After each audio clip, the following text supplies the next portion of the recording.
రేయ్ మీరేంట్రా ఇప్పుడు వాళ్ళ తోడుతున్నారు? కెమికల్ కంపెనీ మూసే వరకు ఎవరు వేటకెళ్ళకూడదు అనుకున్నాం మా కదా. తండ్రి గురించి మీకు తెలియదురా, ఇటువంటి ఏమీ పట్టించుకోడు. ఏంట్రా ఇంకా వెళ్తాలేదు? ఏటగట్టు ఏమవుతుంది? అలాగే అన్న. అలాగే సరంగే. సముద్రంలో చేపలు లేకపోతే నువ్వు ఏటకెళ్ళి ఏడు పడతావా? చేస్తాం రాడు. చివరికి ఏమవుతుంది? కంపెనీ వాళ్ళు వస్తారు, ఊరిని పెద్దలు మళ్ళీ డబ్బులు నొక్కేస్తారు. మళ్ళీ మామూలే. ఈ ధర్నాలో పెద్దలు రాజకీయాలు చెల్లవు. ఆ కంపెనీని ఆపడమే మన లక్ష్యం. దానికోసమే ధర్నా చేస్తున్నాం.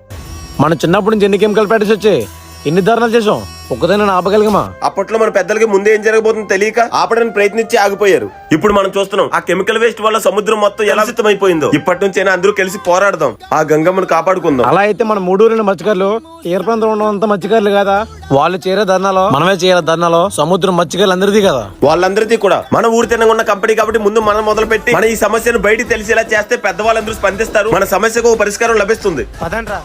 అరే ఇప్పుడు కానీ మీరు వెళ్ళిపోతే ఇంకెప్పుడు నా బోర్డు మీద ఆటకు రాలేరా? మాకు